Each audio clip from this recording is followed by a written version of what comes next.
Thank you, Madam Chairman. Local option meals tax, Chapter 27, Section 16156 of the Acts of 2009, establishing Mass General 64L. Point of the presentation, as I said earlier, is to provide accurate factual information so decisions can be made on the basis of fact, not rumors. Background information. The tax was enacted by the Massachusetts legislature in 2009. It allows a tax of 0.75 cents on sales of restaurant meals. That's 3/4 of a penny. These fractions are really always confuse me.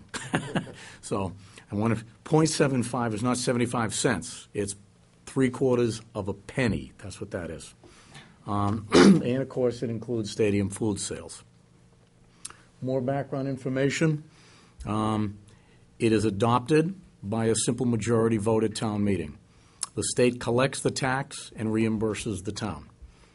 Revenue from the state begins at the end of the first full quarter following adoption. So, if the town meeting were to adopt this in May, we wouldn't get our first quarter. They wouldn't begin collecting it till July. We wouldn't get a payment till November, which is why we only get $600,000 in fiscal 12, but it's actually worth $750,000 for a full year. So you wouldn't see that full year till fiscal 13. The estimated revenue for fiscal 12, the year coming, $601,921. Estimated revenue for full year, $751. The source is the Mass Department of Revenue. And by the way, one of the questions that's out there, one of the comments, is that the Mass Department of Revenue figures are inflated. The Mass Department of Revenue figures have been 100% underestimated. They have been exceeded in every city and town. I'm going to say that again. They have been exceeded in every city and town. That is straight from the Mass Department of Revenue. Anyone else is welcome to call them. They'll be happy to chat with you about it. So, what does it cost? Well, if you had a $20 meal, it'll cost 15 cents compared to a tip at 15% of $3. If you had a $50 meal, it'll cost you 37 cents compared to a $7.50 tip. And for a $100 meal, it'll cost you 75 cents compared to a 15% tip of $15. The comparison here is just to suggest that you're dealing with a very, very small amount of money versus the typical tip that people voluntarily make. Does this adoption create a burden for business? Here's the truth. Edward Glazer, a Harvard University economist, said the additional 70.75% tax is unlikely to affect decisions about where and when to go out to eat. It's a tiny tax increase, and tiny tax increases are likely to have tiny impacts on behavior, said Glazer, who studies social economics and local government and is the director of the Rappaport Institute for Greater Boston. John L. Sullivan, owner of the Jockey Club restaurant and pub on Route 44 in Raynham, been there, not far from my house, has not seen business slow down, quote. Joe Gaffey, owner of the Village Manor in Dedham, said comments have been few. Nobody is happy about a tax increase, but I haven't heard too many complaints. Gaffey said, people understand cities and towns are in desperate shape. Obviously, Raynham and Dedham have both adopted the tax. Cafe Salerno, a Beverly restaurant, is aware the tax increase was coming, and none interviewed said it would diminish his or her appetite for the pizza and chicken parm served by brothers Todd and Marco Rostondo. I'm a property owner. I live in the city, so I look at it from the aspect of revenue that will help the shortfall from the state level, said Todd Rotondo, a father of two who asked the city council to approve the tax. Several of his customers agreed. It seems to me that it's slight and that the money would go to a good cause, said Joy Francesconi, who works for a nearby publishing company and has a son in a Beverly kindergarten. All of those quotes were per the Boston Globe story that appeared recently. Arpad Varos, owner of the Ole Yarmouth Inn, was skeptical when Yarmouth introduced a local options tax on restaurant meals, but he has had a change of heart. It hasn't impacted our business, he says. I have also taken the time, I will tell you, to ask restaurant owners in the town where I live, Easton, and I have received a universal response from all of them. that it has not affected business one iota. In point of fact, business has grown over the last year. Town adopted it in the fall of '09, I believe. I didn't even know they had adopted it. That's how seamless it was done. I've taken the time to ask. I have a number of friends, frequent number of restaurants, and they all universally said the same thing. I talked to the gentleman who owns the Commons right downtown here in Foxborough about a week ago. The gentleman lives in Rainham, where they adopted the tax over a year ago, and asked him what the impact would be on his business, and he opined that he didn't think it would impact his business one bit, and that he could certainly tolerate it. It didn't seem like a big deal to him, but please don't classify. That's what he said. But if Foxborough adopts this tax, will people eat in neighboring communities? Will it hurt business here in town? Well, I guess you have to ask the first question, would you pay more in gasoline to drive to another town to avoid paying 0.75 of a penny on a $100 meal or 75 cents on a $100 meal? But if you were willing to make that obviously foolish decision, where would you go? Because, as this map demonstrates, just about everybody around us has already adopted the tax. All of the communities in light brown have adopted the tax. The only three that haven't are Sharon, Foxborough, and Mansfield. Mansfield has the tax on their annual town meeting warrant. Speculation is that they are highly likely to pass it. Sharon does not have it on their warrant. However, Sharon has passed 8 operational overrides, raising $11.8 million in additional taxes on their residents. Those are not debt service exclusions. Those are not capital exclusions. Those are permanent levy limit exclusions, $11.8 million. Sharon's meals tax revenue, were they to adopt it, is only $69,000 for fiscal 11. By comparison, Foxborough has adopted no operational overrides. In other words, put very simply, the meals tax is not worthwhile for revenue. It's not much revenue to Sharon. They don't need it. They don't even tax that $11 million that they've raised. They don't even tax all of it. So they're not looking at ways to raise additional revenue. But what did our neighbors get? All those neighbors that have adopted the tax. For Millis, $78,000. For Walpole, $364,000. For Norfolk, $49,000. For Rentham, $230,000. For Franklin, $368,000. For Plainville, $184,000. For North Attleboro, $364,000. For Norton, $193,000. For Easton, $268,000. And for Stoughton, $420,000. What have we lost? We were able to adopt the tax on October 1st, 2009. In fiscal 10, we did not collect $484,408 that we could have collected. For the current year, we did not collect $751,597. That's $1.2 million that we did not collect because we didn't choose to adopt the tax. We can never get that revenue back. It's gone forever. Once you adopt it, it isn't incremental. You adopt it going forward, you can't ever get anything that you didn't collect. How much longer will we wait? How much more are we willing to lose? In fact, adopting the meals tax is a great way to avoid the need to consider operational overrides. Look at what our neighbors have done. The only town in our region that has not had an operational override is us. We should be very proud of that fact. I continue to be astounded that Foxborough has not adopted an operational override, hasn't had a layoff, hasn't had to reduce its employee workforce, has been able to pay good benefits and wages, and has done it without an operational override. This is simply astounding. The leadership of this community's management of the taxpayers' money has been absolutely miraculous. And I'll call it that. I've been doing this a long time in a number of places. And what you've achieved here is astounding. Our neighbors have not been able to achieve that. In the light color, Walpole, Stoughton, and Rentham, one override. In the slightly darker color, Plainville and Mansfield, 2 overrides. Millis, 3. Easton, 3. Sharon and, let's see, I'm trying to interpret those colors. Well, 6 or 8, or somewhere around there. The colors, the shading gets a little tough for me to read. But you can see that there's been an enormous number of overrides that other communities right around us have done. And they've all adopted the meals tax as well, with the exception of Mansfield and Sharon. Another important fact. The state has given us this tool to help ourselves. They reduced local aid 2 years ago.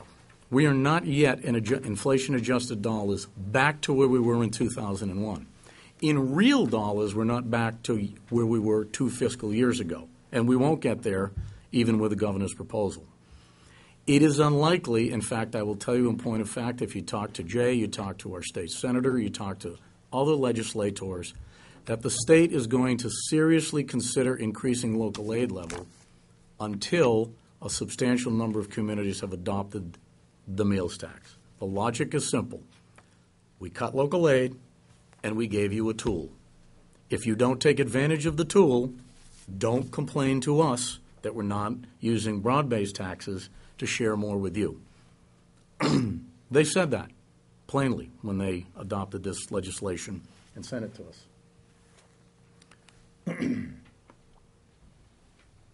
In fiscal 09, net state aid was $9.6 million. In fiscal 12, if the governor's proposal passes, it'll be $8.8. We've lost $800,000. So, even though the state wants us to pass this tax, all of our neighbors have passed it.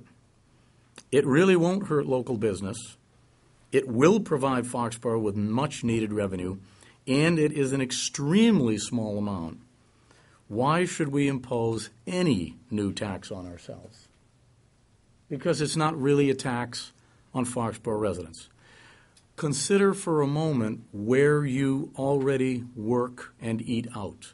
Unless you live in Foxborough and work in Foxborough, the likelihood is you're already paying this tax in one of those communities where you work or Boston where you work. Boston was the first to adopt it. The reality is this is a transfer tax on visitors to Foxborough, not Foxborough residents, because we're probably already paying it. Is there some small incremental increase on Foxborough residents? Of course there is. But the likelihood is most Foxborough residents are already paying it somewhere, and the vast majority of it are visitors to the community. Average revenue for our neighbors was $252,000 a year. Ours is $751,000. Why the astronomical increase? Very simple. Foxborough has a stadium in Patriot Place. That is a gigantic difference between us and any other town in the area. In fact, you have to go to Mansfield with Comcast Center, or the City of Boston with another professional sports venue to have similar kinds of circumstances. And I wholeheartedly agree that we need to have a dialogue with the stadium in Patriot Place. And in point of fact, we are having a dialogue. The taxes on food and liquor sales, where are those located? This is a map of the town that shows where our restaurants are. The restaurants in green do not have an alcohol license. The restaurants in red have an all-alcohol license. The ones in blue have a wine and malt license. And you'll notice the circle is around the center of town. There's a small cluster of restaurants in the center of town, with one exception, that don't have liquor licenses. That's not where the revenue is. That's not where the large sales is, obviously. It's out on Route 1, the top of the map, and down on the Mansfield line near the industrial park. In fact, 26 restaurants are located on Route 1 or 140, and 17 of those have liquor licenses. Consider the volume at the stadium alone. I guess this is probably stating the obvious, but I'll say it anyways. The vast majority of those patrons are not from Foxborough. This is, in my opinion, the proverbial no-brainer. People choose to eat out. If they don't want to pay the tax, they don't have to. That is a conscious decision. If they want to tip 19% instead of 20, 14% instead of 15, 9% instead of 10, whatever your tipping habits are, take 1 point off, and you have saved more than the tax. There are a lot of ways to avoid paying the tax if that's your choice. We're missing the boat, $750,000 a year. Foxborough is surrounded by communities who have already adopted the tax. But most importantly of all, again, the Foxborough economy attracts an audience outside of its borders that will not burden local business and not burden our residents. This is a transfer tax. Very little of it will be paid by Foxborough citizens at all. So, the conclusion to me, as someone who has been doing finance all his life and who has been studying economics all his life, is do we really want to turn away a legitimate source of revenue paid primarily by outsiders who wear on our roads, task our police, require service by our firefighter EMTs, and tax ourselves instead, or lose services? I really, honestly think this is a proverbial no-brainer. And that includes both the facts as well as, I guess, a fair dose of editorial comment. Thanks, Kevin. Thank you.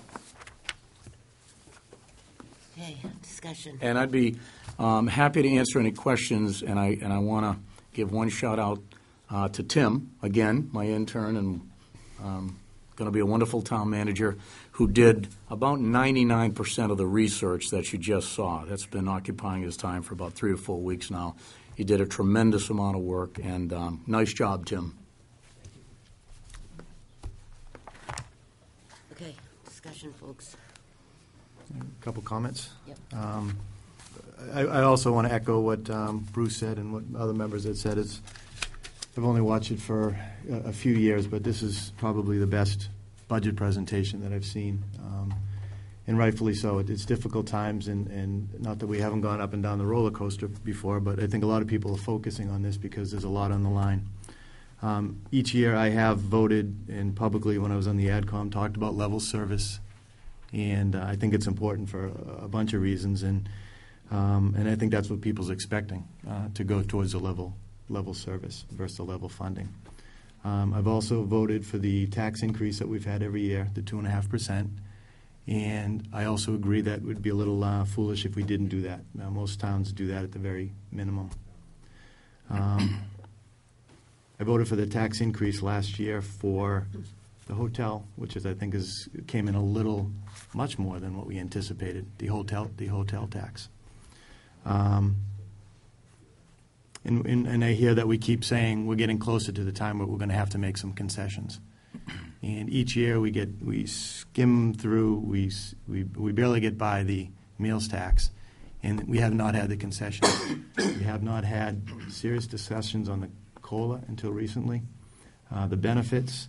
And it's a little difficult because I know most of you here have been asked, your department heads, and you work for town.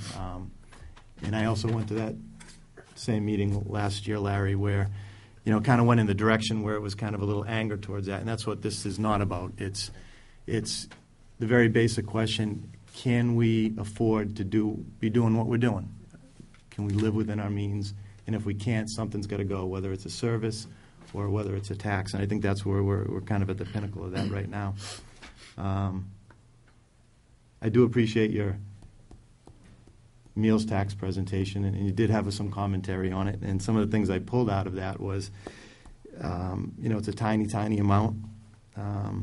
We didn't collect what we could have.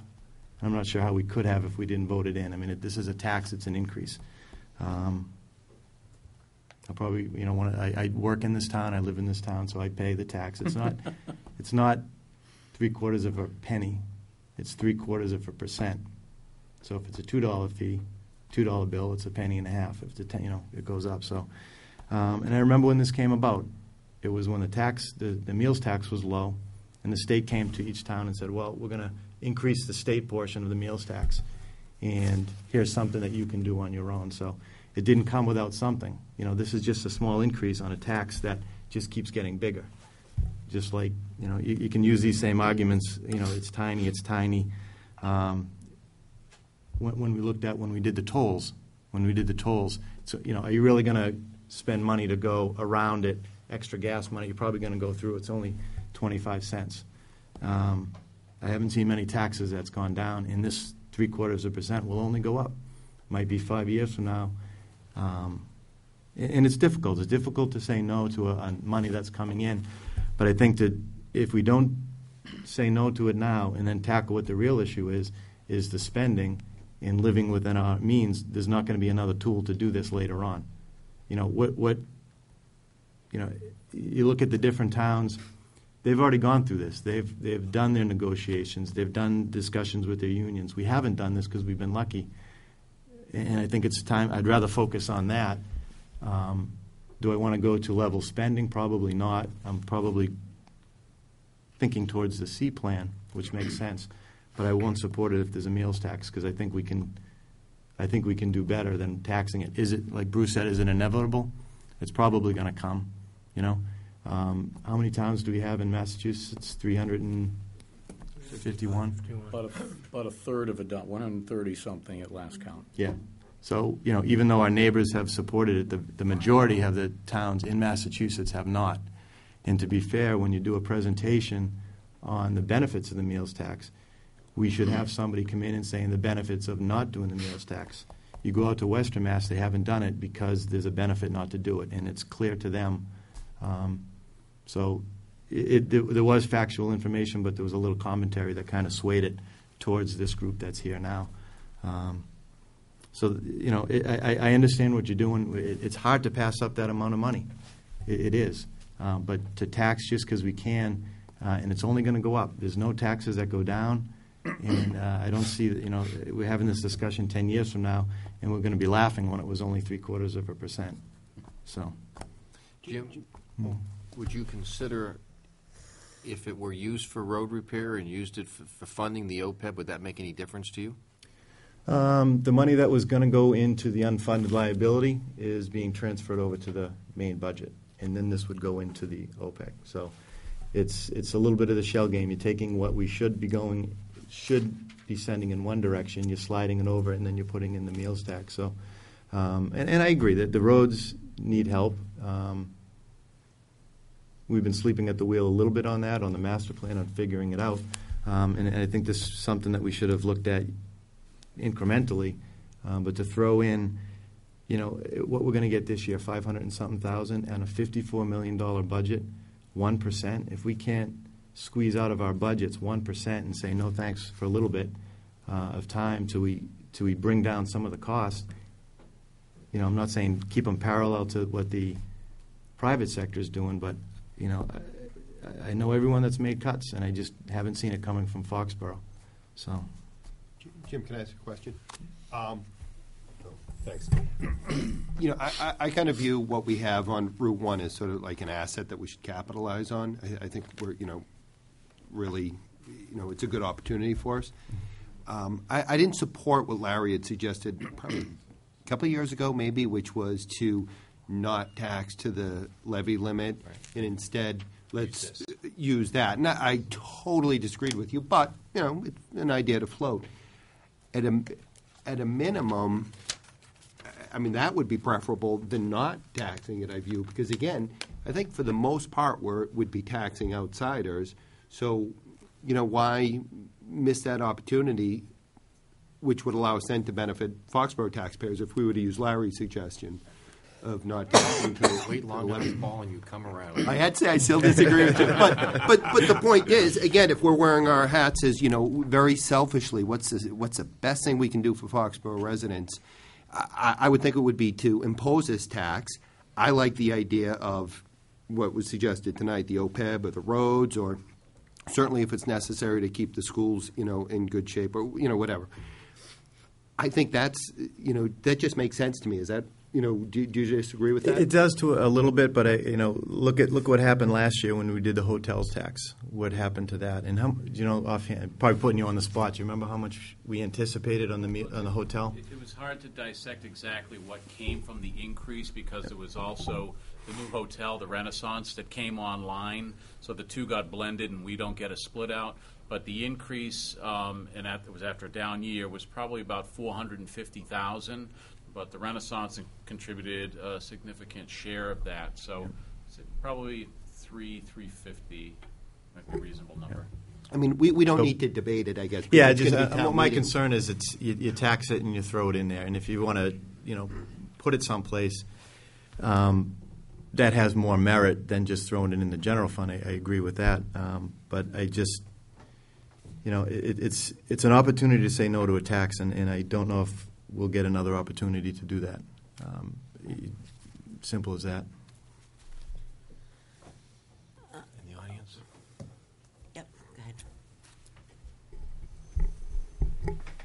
Just your name for the record, please. That should be on. Thank you.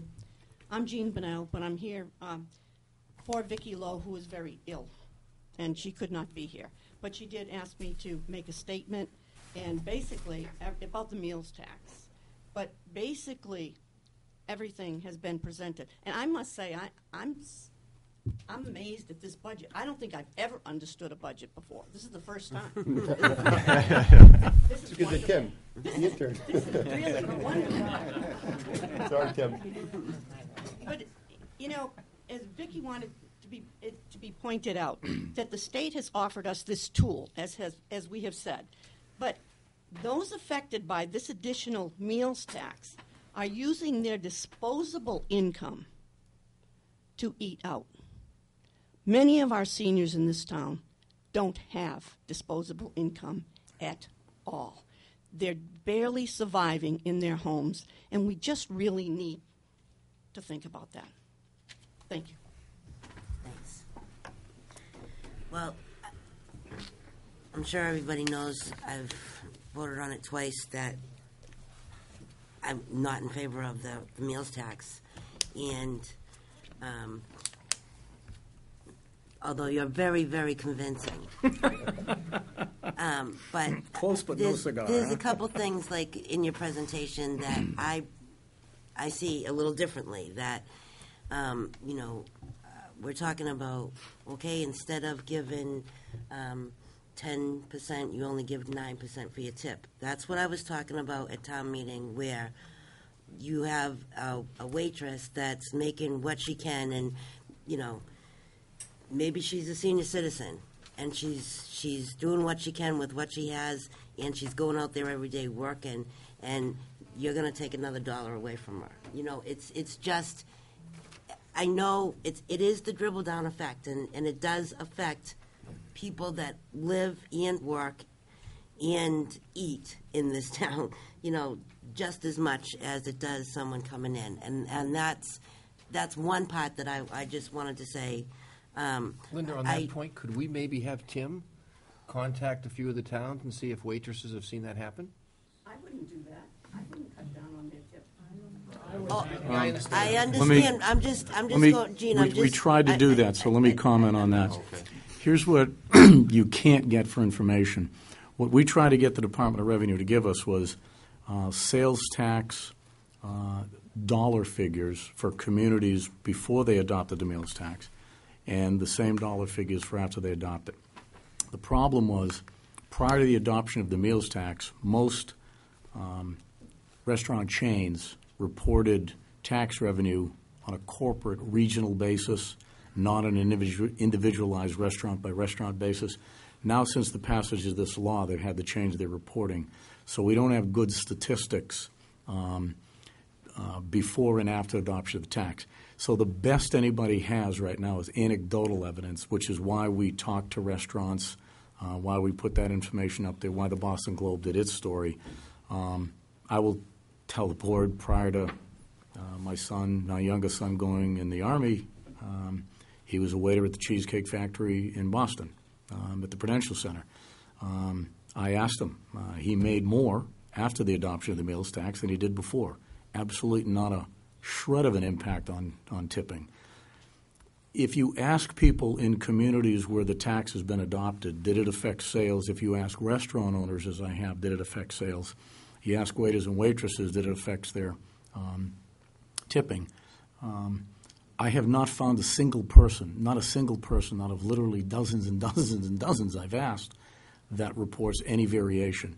In point of fact, the National Restaurant Retail Owners Association reports that restaurant sales went up 2 to 4% last year. I can't explain that, but that's what they report. So the best anyone can estimate, this tax has got absolutely no effect on business, nor on waiters and waitresses. But no one has statistical information that the Department of Revenue does not have statistical information to prove it. You'd have to get waiters and waitresses you know, and you'd have to ask them. You'd have to get restaurant owners that you know, and you'd have to ask them. I've done that, and I've reported to you tonight, the result of that. I would invite people here listening and people at home to ask the question in other communities where the tax has been adopted. And if they get a different answer, I'd love to hear it. But my experience, 100% universally, and I had no horse in the race. I just asked the question because I was curious. 100% universally, no impact whatsoever. Linda, can I? Oh, I'm sorry. Just one more way to view it is, or at least the way I view it is, in terms of a selectman or just as a taxpayer in town, is analogize it to this. I work for a company and I put in, $1 into my 401k. It's like the company's going to put in $10 for each one that I put in. My one is the Foxborough citizen. The 10 is outsiders. That to me is a pretty good, deal. Put in 1, get 10 from elsewhere. I think that's kind of the way we should be viewing it, and I think that's a really good deal for Foxborough. Yeah, I just want to make it clear that I wasn't suggesting that folks were going to do that. I was just going by what Kevin's presentation had mentioned. So It's a good please concern, don't Linda. anybody think It's a that, good point to I raise. was not going to tip anybody because I certainly will. You just don't want any waiters to come in and tell how No, much but you you've raise a tipped. good point. You're concerned about the average worker. and I how am it's gonna concerned, impact and them. I'm That's concerned correct. about people that live here, work here, Right. and eat here, and Yep. I'm still. Skeptical. Yeah, and we've got all the department heads here today, and, I'm hoping that you all looked at your budgets really well and did the best that you could, because, as Dick said, there's seniors, and Jean mentioned the seniors out there that are doing what they can. I myself have taken a 10% cut over 20% cut for a year, and then back to a 10% cut for 2 years. And I haven't seen a raise myself personally. If my boss is watching, oh well. I haven't seen a raise in 7 years, whether it's a COLA, a step, or whatever. And it's not because I don't do a good job. I go in and I give 100% every day, and so don't most of the people. So I feel your pain, folks. It's not easy. But I just want to let everybody know that I do understand your pain. And if there is an easy, way out that isn't going to hurt everybody. And folks at home, you guys, everybody has their say at town meeting. That's why it's very important not to sit at home and watch the town, this meeting tonight, but get out there and be heard. Because that's what I want to hear is what the town's going to say this time. So, who's next? Martha, did you want to speak?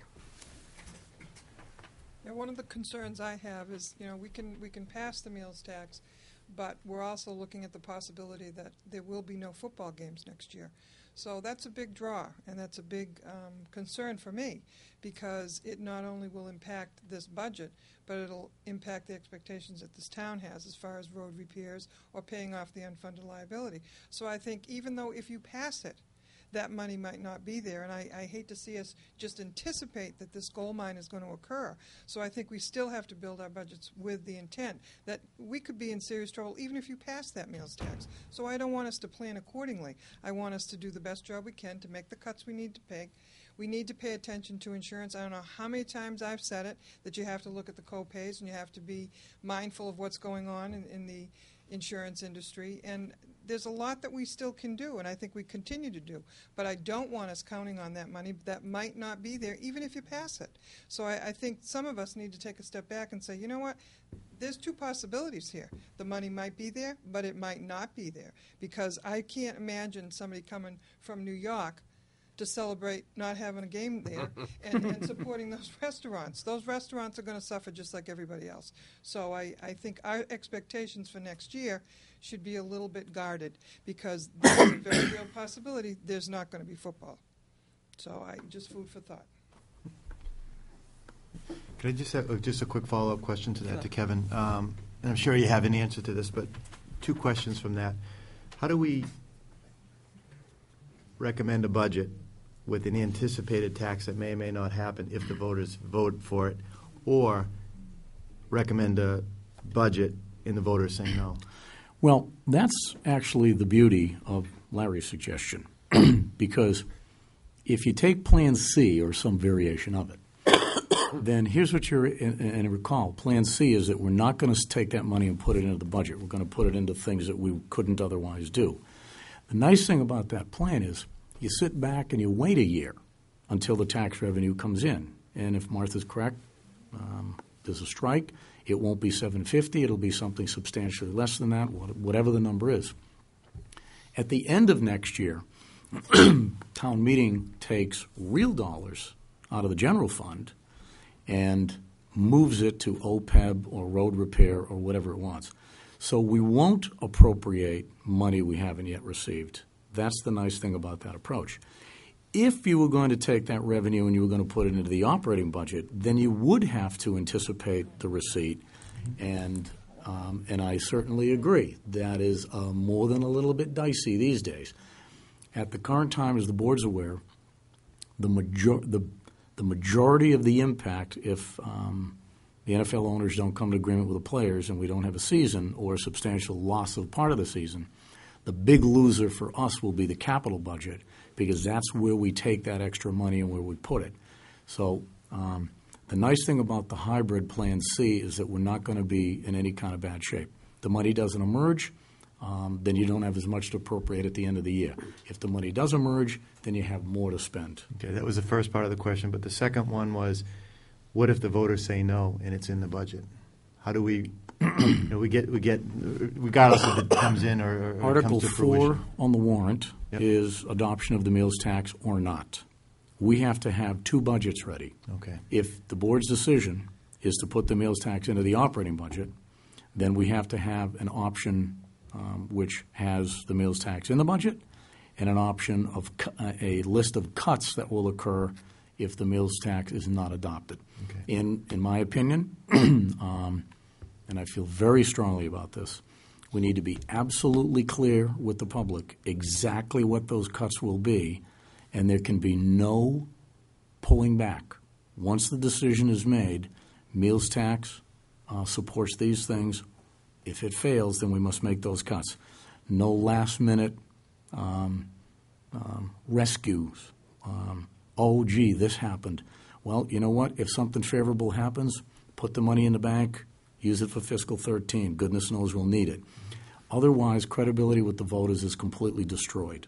So if the board decides that they want to put it into the budget, then it's got to be, in my opinion, Plan A or Plan B, one or the other, no other options on the table anymore. The meals tax would be voted first, and then the budget after that. Exactly. The difficult part I have with that, Jim, with that approach, is that the voters sometimes look at that as scare tactic.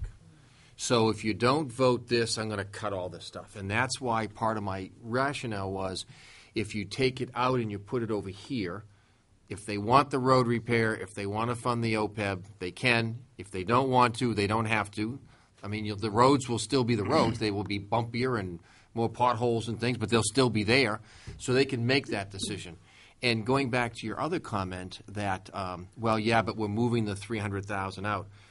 As part of Plan C, the group could say that we're going to move it out separately, but make additional $300,000 in cuts.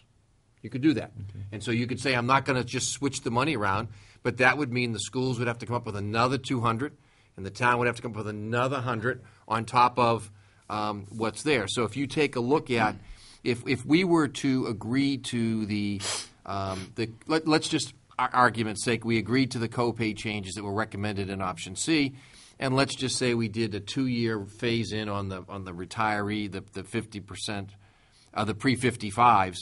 That's $314,000. If that and so if you use the OPEB money that Kevin talked about, the deficit's $262. If you take and say no, I don't want you to play the game, that takes the deficit to $562. So if you just said 600 for round numbers, the schools would have to come up with 400. Circuit breaker is maybe it's 150 to 200. They'd have to find 200,000 worth of other cuts, and the town would have to cut 200,000. 100,000, in my view, would be the director of HR, and they'd still have to come up with another 100,000. So your thing could still be accomplished. The question would be whether or not what the impact would be on the schools for the extra 200,000 in cuts and on the town for the extra 100,000. But you could still do that if the group agreed to that. But I think it's important tonight before we leave for us to agree on, is there a consensus on the copay so that they can build that in? Is there a consensus on the pre-55 folks that it's all, it's nothing, it's over a 2-year period, whatever it might be? And I also think it's important that we give the group the consensus. Do we take the 300,000 from OPEB out and do the meals tax separately and leave that 300 in the budget, or take the 300 out? Because those are big differences for these folks, and I think we owe it to give them that answer tonight. Barry, I just want to voice that I think I like your Plan C, and I like the fact that you do extract the meals tax from that, the revenue, because I think that the last two town meetings, one of the things that voters wanted to know was how that revenue was going to be spent from the meals tax, and so I think that your idea sits well with that. And I also think that it's very hard going into the budget with anticipating something that the voters may not pass. And therefore, keeping that within the operational budget doesn't seem to make sense to me. So I don't know whether you want to proceed, Madam Chair, with whether there's more questions or whether you want to kind of get a consensus from our committee regarding which plan we feel we want to proceed with. But I did have one question, and that was about the pre-55 retired employee health care subsidy is really a function of the Board of Selectmen to decide how they want to proceed. So with your 3 questions that were, that you wanted us to move forward with, Larry, that would be one that obviously we wouldn't be a part of. So I don't know how you want to proceed, if there's more questions or whether you want to get a consensus. I think it would be helpful first to get a consensus on whether the 2 boards, and we can do it just by polling maybe, whether we agree. Kevin had in there, call it $250,000 in copay adjustments, recognizing that we got to sit down with employees. This isn't just we make it happen and it happens. And the employees would have to understand that if they say, I'm not changing that, then that 250 turns into headcount reductions because the money isn't there. So you can spend it this way, you can spend it that way. But I think these folks need to know whether or not we agree on that $250,000. It's emergency rooms, it's office visits, those things. And I certainly support those changes. Board also, both boards need to also understand that there's some risk, and here's the risk. If the legislation passes as currently being debated, it's highly likely that we will have some form of a management right to impose those copay changes, at least at a level reflective of the GIC. Right. Were we to impose all the changes that the GIC plans have, we would save much more than the numbers that we're showing. If that legislation does not pass, and we're working under the current provisions of 150E and 32B, the 2 laws that we work on, 150E, the collective bargaining law, 32B, the group insurance law, then here's the risk.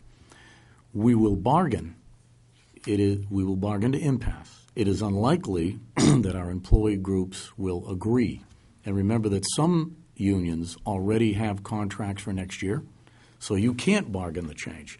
You have to bargain it as what's called an impact change as opposed to interest bargaining on a successor contract. So it is very likely, no matter how successful we are, if we don't have a change in the law, come July 1, it is likely we will not have closure with one or more bargaining units. And you're going to have closure with them all to do it. So the risk we would then incur is to implement it once we've reached impasse. And then, very likely, one or more employee groups will contest it, and we will be off to the races. And the risk is that we will be ordered to make them whole sometime later. That's the risk. Now, if I were to assess the relative risk, I would not do that in public. I would do that in executive session with both boards for the obvious implications on collective bargaining. But what I just said is public information, and it is something that you must put in the back of your minds, because if you bless the copay change, you are blessing your staff people. You are saying to us, we understand the risk, and if 2 years from now we can't bargain it, we bargain it to impasse, we implement it, it gets arbitrated, and 2 years from now we lose that, you're not going to be pointing fingers at Chris. You're not going to be pointing fingers at Chris anyways. That's right. He's smarter than me, but I'll find you. Wherever you're fishing, I'll find you. You're not going to be looking at us saying, what did you guys do to us? Because I'm giving you the risk now and saying that is a potential problem that, you have to agree, you understand, and you're okay with that. And that's why we've been saying for the last year that his predecessor should be sitting down with the unions, opening up the books and showing them that this is, the senior citizen that says, do I buy my prescription or do I pay for my heat? That's in one sense, the town only has so many dollars. And so if you spend them on benefits, you don't have them for people. And so if the, and we have to help the unions understand, this isn't anti-union, it's not anti-employee. There's only so many dollars that are available. And most of it goes to the employees when you look at the budgets. And so to me, if they're convinced that the pool of money is what it is, then they really have a couple of choices. Give me my raise and let Bev go. Or we all kind of share in the pain so that nobody loses their job. Or, like everyone else's benefits that have changed, I know my $5 copay has to change because I know everyone else's. And we got to hope that our unions will understand we're not playing a game with the money. This isn't, crying poor mouth, but in fact we have more. Because ultimately, as that revenue comes through year to year, most of it goes back to the employees anyway. I will tell the board in that vein that we did share. Randy and I took the presentation you saw on February 8th on kind of a traveling road show. Every employee of the town who wanted to see it has been given the opportunity to see it. The vast majority have, in fact, seen it, including all the union leadership. And we will take the presentation that's been done tonight back out on the road and do that again. So we are having a dialogue with our employees. The response so far has been extremely positive. They understand. That does not mean that they necessarily agree, but they've been given access to the information and they understand. And they trust, I think, that we're being very honest with them. And so the dialogue has been very good so far. So, Linda, I would say, I don't know if we're making motions or just, straw polls. Straw poll. I like, I should say Plan C, I think, is the best of the three. And, I think it helps us with the soft landing versus doing something abrupt. So I would support that. I would just say, just as a personal point, I actually don't agree with the pre-55 retired employees. I prefer that on a go-forward basis, but I don't think that should stop us from asking Kevin and the schools to go forward on polishing up Plan C and going. Can I ask you a question on that, Paul? Lisa, of the number of people that we're talking about in the pre-55. Pre-65, rather. How many are school? What percentage would be school versus town? Just any ballpark? About half? Yeah. So because the number is big on both sides, and when we talked about it last fall, we had several teachers that were retired that came and actually spoke and asked us not to do it. So, it's half the people are your retirees too. So what are your thoughts? Do you not do it, and do you just absorb the $140,000 for the next whatever number of years, or do you do it all at once, or do you do it over a couple of years? What are your thoughts? They're half your people. That's the one that is mandated by law. We have a bylaw in town that we haven't been following, yes. Well, I think if there is a bylaw in town, we are obligated. Can I just say, I'm sorry to interrupt. I'm actually not so certain that we're certain that we're violating the law. I thought Lorraine was We quite clear paid when for a she... legal opinion that said that what we were doing is lawful. It was a decision, policy decision, vote of the Board of the Selectmen. So just to make that clear, I don't think we're violating anything. But I thought we said at that meeting that it was a vote at town meeting or a vote on the... No, we paid for an opinion from Attorney Peliquin, who clarified the issue for us in a Okay. very lengthy brief. What we were doing is perfectly legal. It was a decision by the Board of Selectmen, and the decision still rests with the Board of Selectmen, And so he says the board can do whatever it wants. within the ranges of 50 and 90%, where it's And Rand, But it is a bylaw that stands now, so we should be abiding by it. No. Am I No, correct? no, it's a no policy bylaw. decision that rests with the Board of Oh, okay. Selectmen. just a question, Randy. Is my understanding a past board actually voted this policy? Because I thought there was some ambiguity about if a board had ever voted it.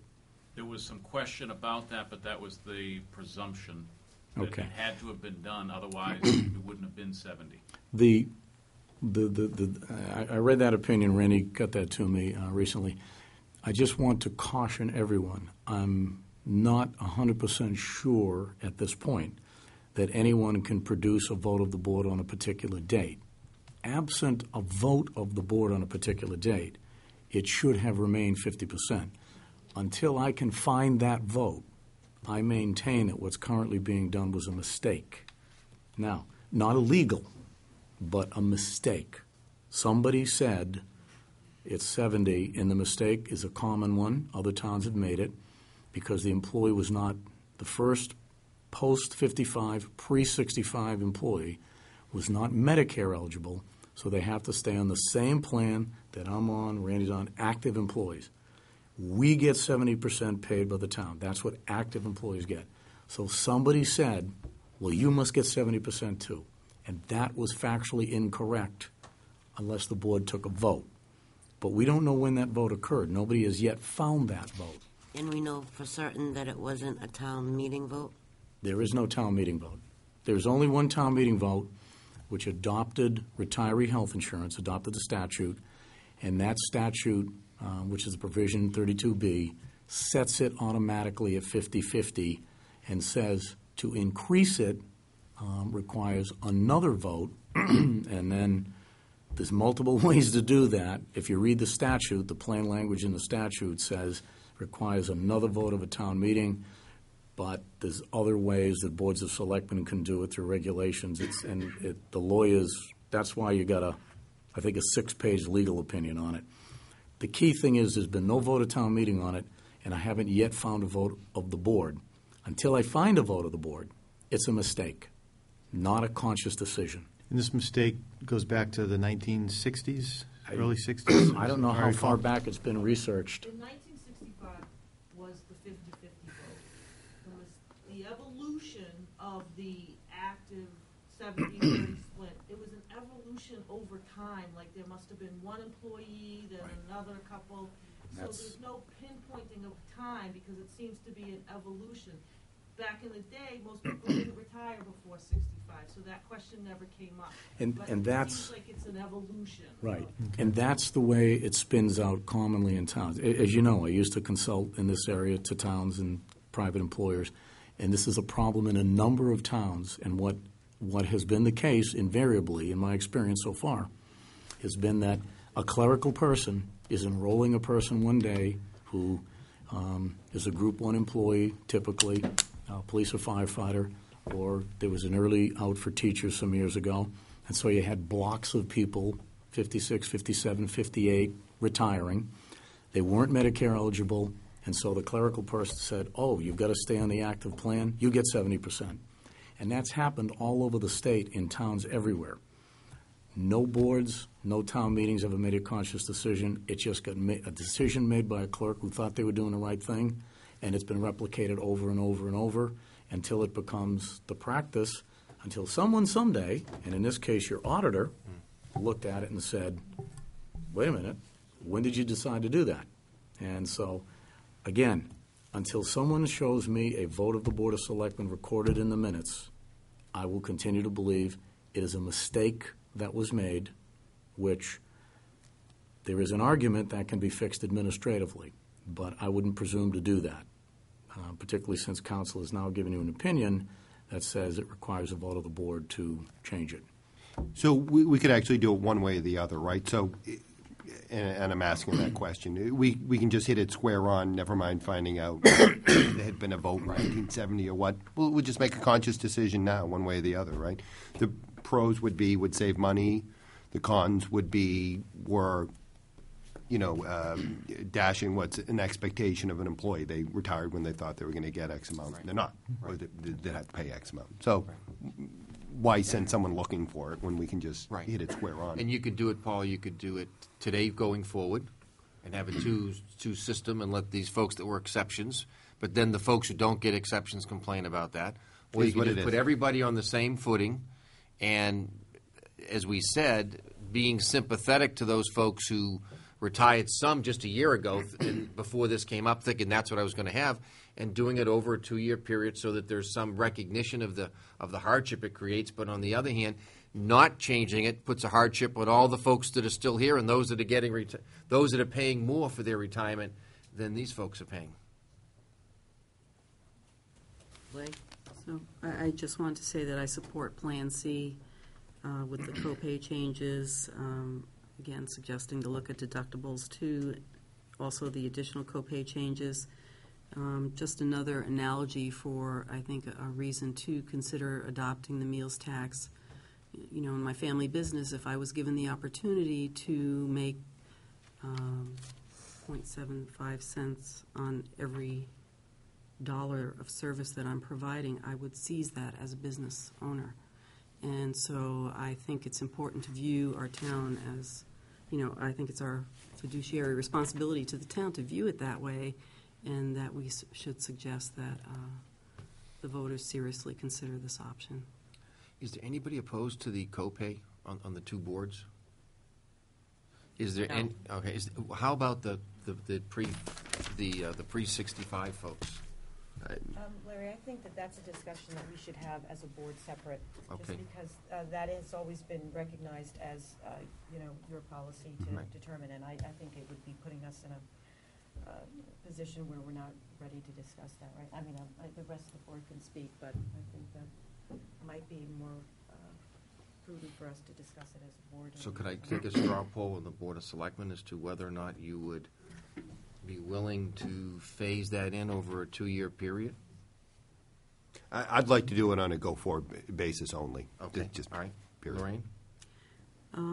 Can we get the dollars that it translates into if we did it phase on it over average, 2 years? it's about a $2,500 cost per employee. That That depends on family plan versus, it depends on whether they're a family plan or an individual, and it depends HMO, PPO. So there's a number of moving parts. But on average, I'm told it's around $2,500 if you were to drop it from 70 to 50. It's $140,000 overall, so if you did it over 2 years, it'd be 70 and 70. If you did it over 3 years, so would you? I would consider phased in. Your approach. phase in is it a 2 or 3 year phase in your mind, or?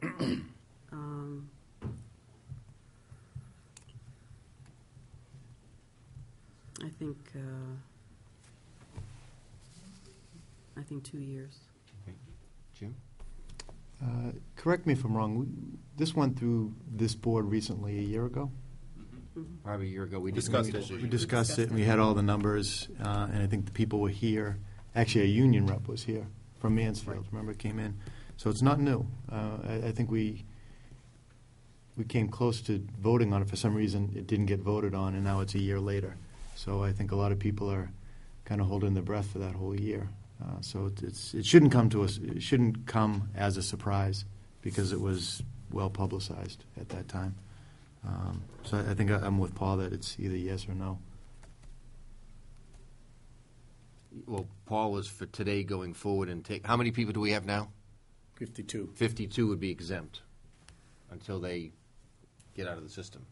So that's where Paul Oh, is. exempt. So I would say on a oh. go-forward basis, Right. that's right, everyone is at You the, grandfather to the 52. okay. I'm Yeah, grandfathering the okay. 52. All right. And where are you, Jim?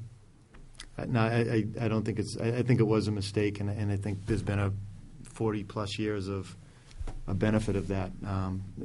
Maybe you're right, maybe over, within a year, say a year, and then implement it. You give everyone, a year's notice, Okay. first to 2 years. Linda? I agree with, phase it in for 2 years, but I don't think we can't grandfather. Right. We can't afford it.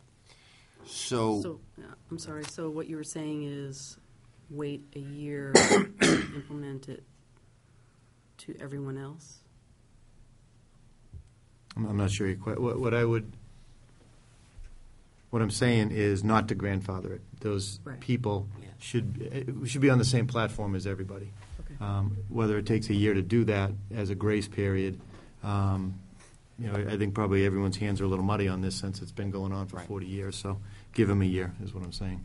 And so then I guess the implement it. question that when I'm confused, Jim, is do we take the 140 and put 70 into the budget this year and 70 next year, or do we put 0 in this year and then put the whole 140 in next year? I think 70 in this year, 70 in Okay. next year. All right. But by the way, does the statute even work that way? In other words, isn't it almost binary that it does or doesn't? Says Randy said the decision of the We board. said it, right? Vote, to take it to 60 and then take it to 50. Oh, okay, Right. all right. And again, I just want to say this is a straw poll because this is all new. Right. Yeah, I don't could wanna I make just emphasize what Jim just said? This is a emotional. straw poll you're taking. You're not voting to implement because No. I've got to talk to Labor Council on exactly what the form of the vote is. I don't know. Right. I didn't know you were going to actually Right. do this tonight. So the other question, though, that we would have to discuss so that these folks can go back kind of with a number or a range is the OPEB number. Do you take it out and put it under the meals tax and it goes or it doesn't go? Or do you go to Jim's comment that you take it out and you reduce the budget by that 300 so that there's additional pain? Were you done with the retiree thing? Yeah, I'm just trying to keeping track of the number so I can tell you what it looks like. I'm just I didn't hear the board finish.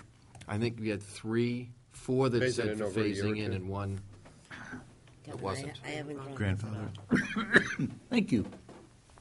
So it's 3 in favor of 4 a to phase in. 2-year phase-in? 4 for I think 2-year it's a phase. 2-year phase. Okay, great, thanks. Right. Madam Chair, may I ask a question? Yes. I understand what our chairwoman said about we needing to discuss it, but it's kind of like the co-pays. I'm hearing something that I didn't really anticipate, so shouldn't we also give a straw poll, just so you know where we're leaning on this? I'd appreciate it. Yeah. Yeah, the chair, Might negatively affect Suggested. people who might otherwise She retire early. suggested the other, but right? we. I wanted your viewpoint, It's you but if you were folks. uncomfortable, I didn't want to force you into Well, I it. think the group should decide then. Does the group want to wait until our own meeting, or does the group want to make comments now? I mean, I proposed that, but I want to hear You know what what, the Katie, rest. it's a straw poll, so it's probably. Nothing is binding. I'm for correcting the mistake, and to do it this year. All at once? All at once. We're nickel and diming, and we're taking away from something else, and it makes it more confusing for people in the long run. Let's keep it simple. It was a mistake. They've had 40-some years or less to benefit from this. They've had a year's notice, and it's not unreasonable. And the fact is, it's not fair to our seniors. It's not fair to our taxpayers who have been paying for this mistake for 40-some years. So let's get it done. That's Well my said. That's how I look at it. I get too confused with all the other options. I agree with changing it. It's a mistake, and you have to move forward. You would do it all in 1 year? Okay. I support it. For me, I would do it over 2 years, just to ease the pain. I absolutely support it. It needs to be corrected, and I think it would be gracious to do it over 2 years.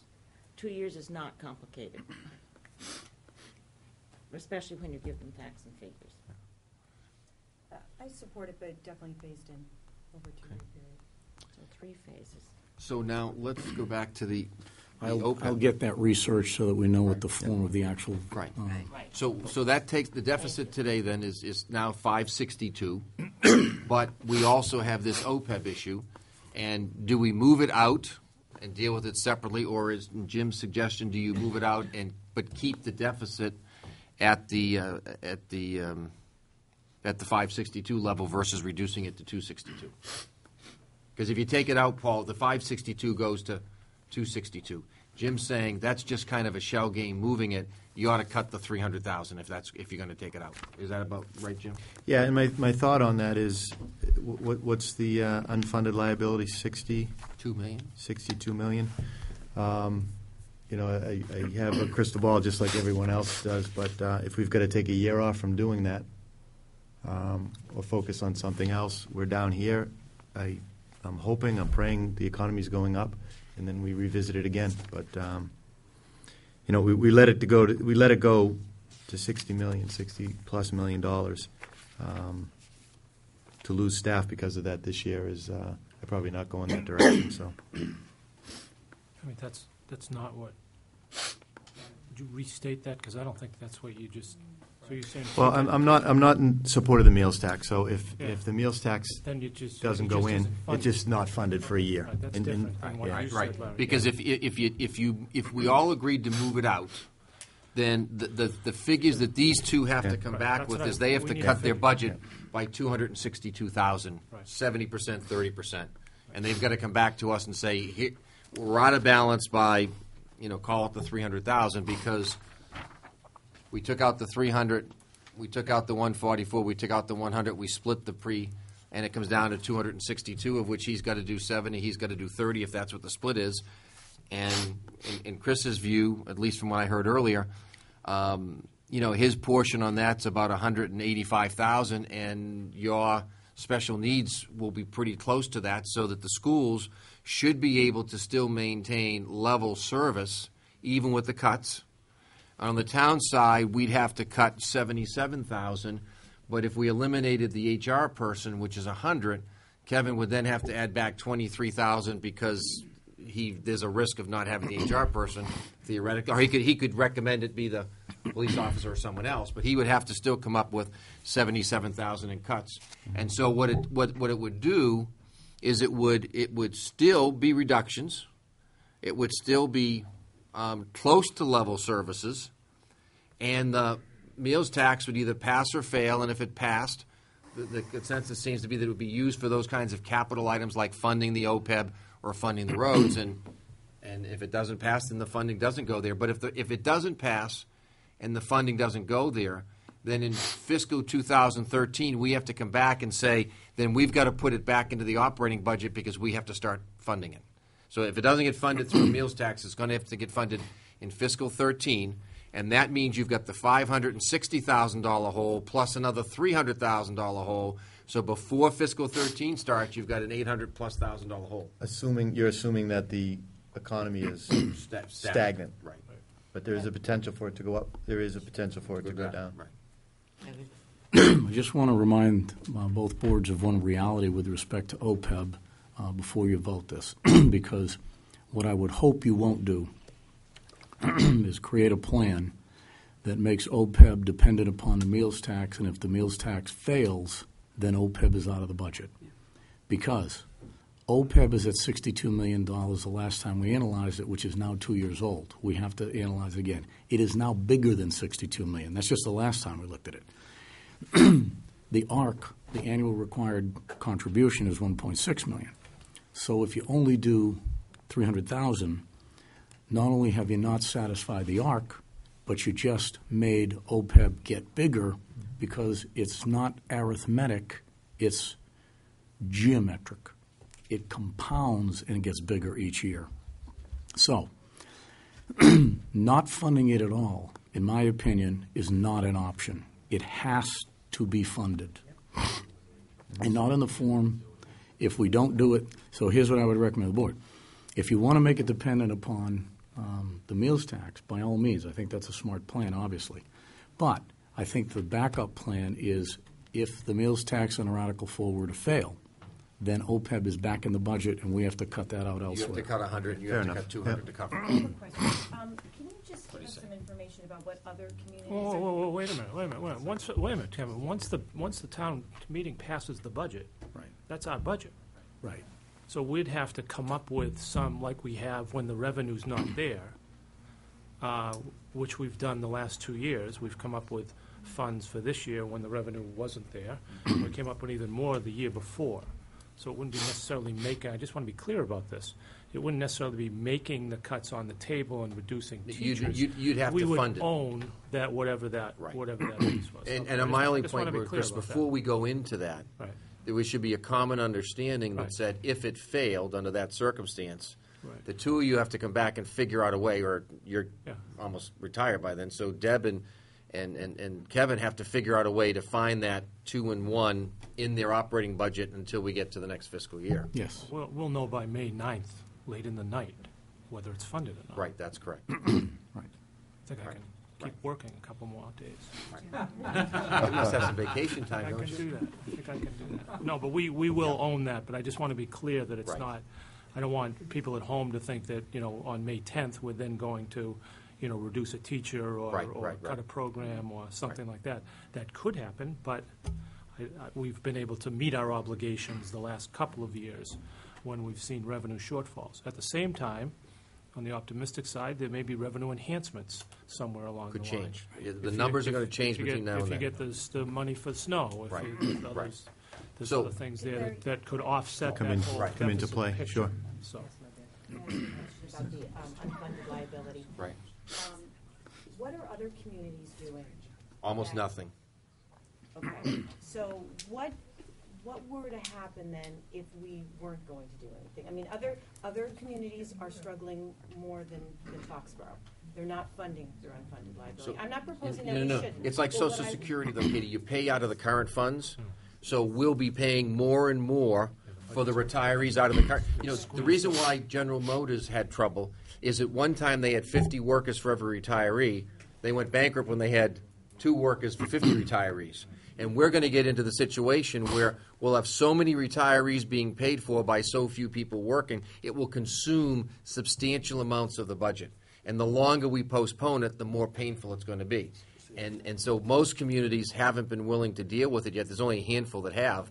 And but it's Midas, pay me now or pay me later. And I realize that, but I guess I'm just posing the question, given,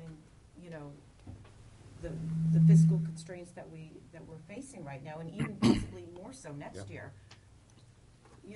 Other communities, they're doing that, so, is that something that is even being discussed as something that we would postpone for a year? I'm not saying we should, but I'd like to hear the argument why we really shouldn't, and what are other communities doing?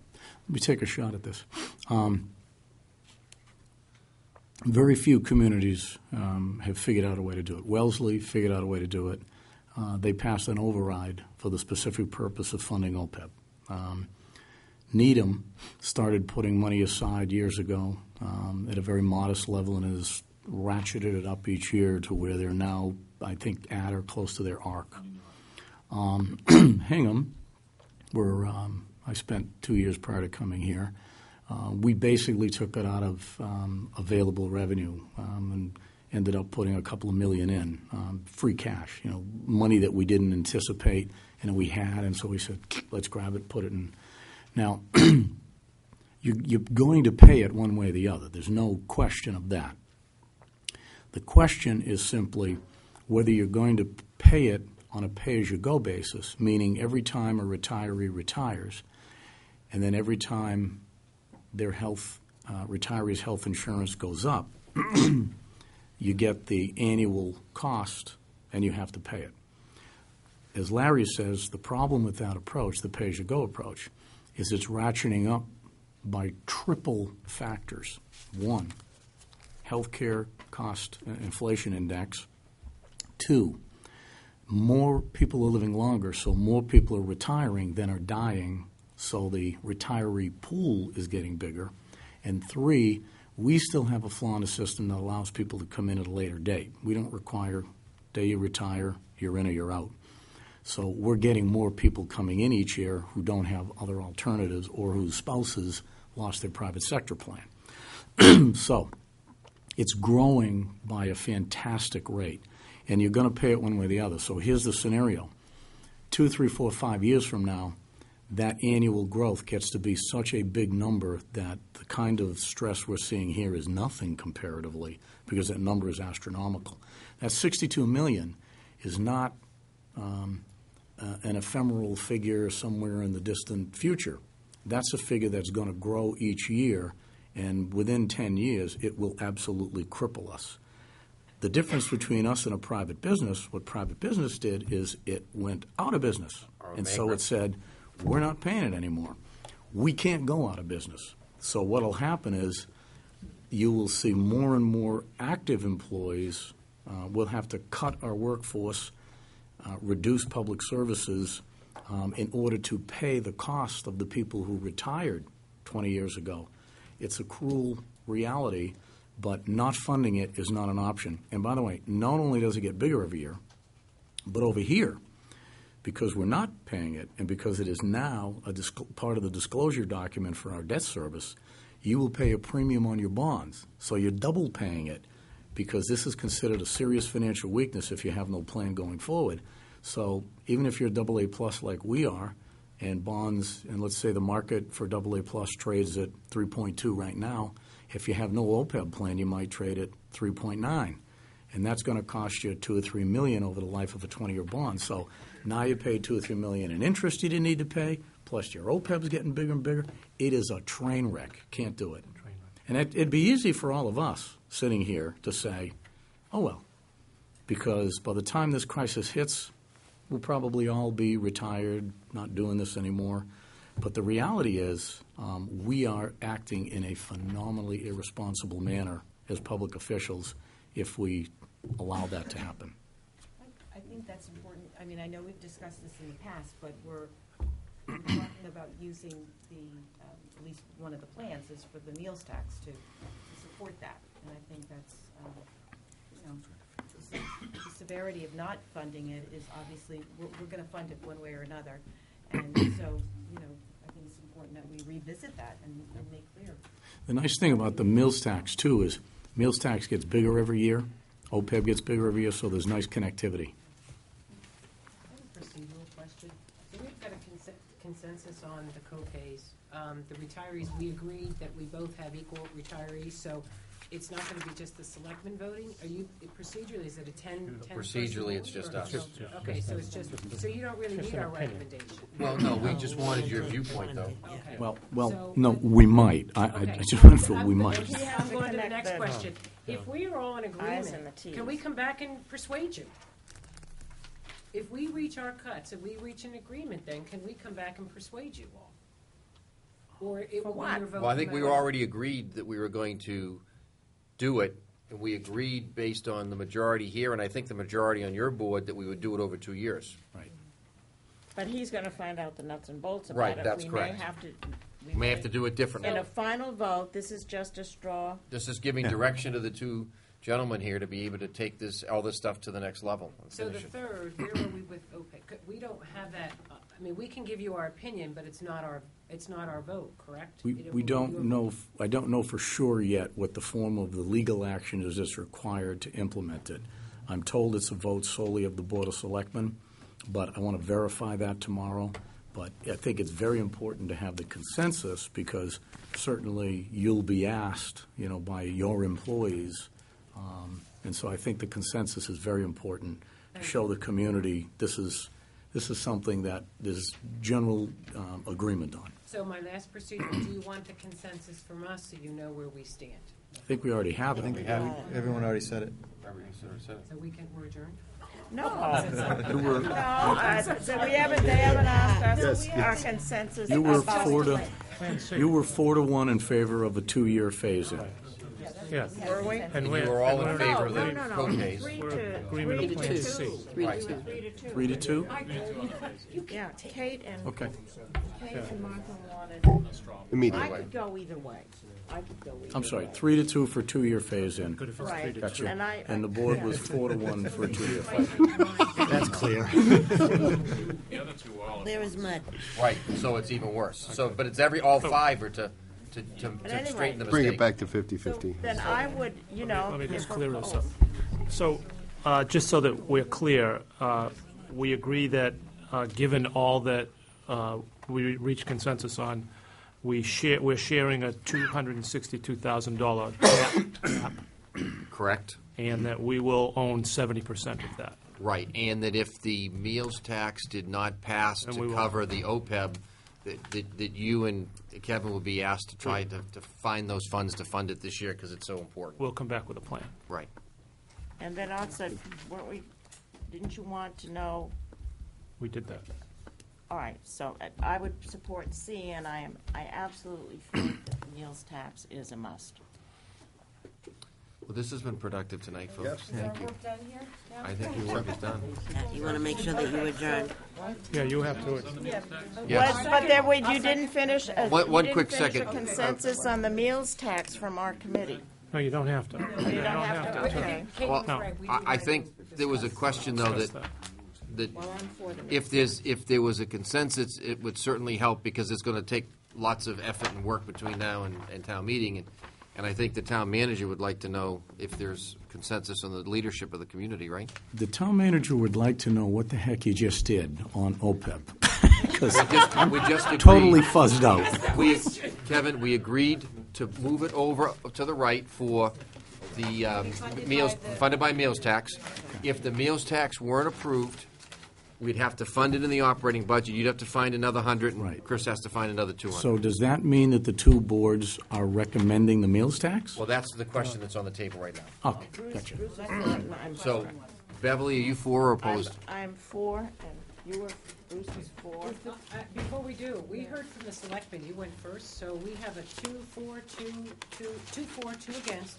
You need to state what your opinion. I would support it for the purpose of road repair and for the OPEB. And Bev is for, so you're, I'm with Larry. okay, I support, I don't like taxes, but I do support this to Okay, so be that's three. responsible to our taxpayers. I'm still undecided. Okay? I support Larry's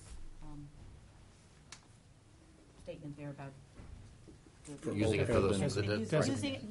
to designate, because that's what, I just keep going back to that town meeting where people really wanted to They know. wanted to what that know. money was That's being correct. directed to. But I think, again, we need to be prudent and cautious here, because again, this is going to be for the people in this community to decide. And it's- And they'll look to the leadership to be able to speak to why we're doing it and what the value is and what's the cost-benefit return. Well, I think we did. We did a lot of that tonight, but we each have to be willing to do that over the next number of weeks. So 7 for, 2 noes, 1 undecided. Is that where we stand? Kevin? So, the board was 3-2 in favor of recommending OPEB for the purpose of, recommending the meals tax for the purpose of funding OPEB and road repair, correct? Correct. Okay. And the school committee was 3-2? 4-0, okay. Straw votes go. Then, I've got it all, we will work on this, we'll actually amend this presentation rather than to reflect options, we'll amend it to reflect a consensus on a plan. And we'll be giving this presentation as widely around town as we can, and I'll get this back to the board. There'll still be a few decisions. We'll dialogue with Chris and Debbie and Paul and Randy and I to get that pulled together and back to you so that you all have it. But I guess before we conclude, I just want to say thank you. I did not really think coming in here tonight that the two boards were prepared to make these kinds of decisions. And I've been doing this a long, long time now. I know Chris has too. And I have to tell you, I am most impressed with the leadership of this community. That's a lot of gutsy decision-making. That's not easy because we're all going to hear some things. But I'm really proud of what this leadership has done. You folks deserve a lot of credit. Irrespective of the criticism we'll for sure get. This is real leadership. Thank you. I motion Katie, that no, the. Katie, I have a question. Kevin, thank you so much, but when you send it to us, before you give other presentations, we'll have a meeting shortly, and I would just like to make sure we have a chance to look at the Toon one and then have our discussion, because we may have some other tweaks or some other, and That's right. I'm afraid if it were to get out to municipal employees, or we don't have the option of taking it to our employees It would- until we finalize it. I just think we should do it in tandem. Yeah, the key thing at this point that we're able to do is we're able to develop the number, the size of the cut. Right. I'm not going to write anything about where the cut will occur until you vote on the 4th, you folks come back and talk about where you want the cut to occur, and the AdCom has to make its vote, and hopefully, because the AdCom is going to follow your two boards, hopefully they're going to concur with you, and we're going to have a unanimous plan going forward. I make a motion that the school Actually, committee. it's already been. Can we take a further Portion. discussion? All those in favor adjournment, 5-0. Our meeting is adjourned. Kevin, are you suggesting we meet Tuesday? I am, if you're available to do that, because there's the specific, there's really two ways you can do this. Within, Can we take a 5-minute Yeah. recess? Everybody's leaving anyway. It's Frank, noisy. we're going to take a 5 minutes. Sorry, just, yeah. This is another midnight meeting.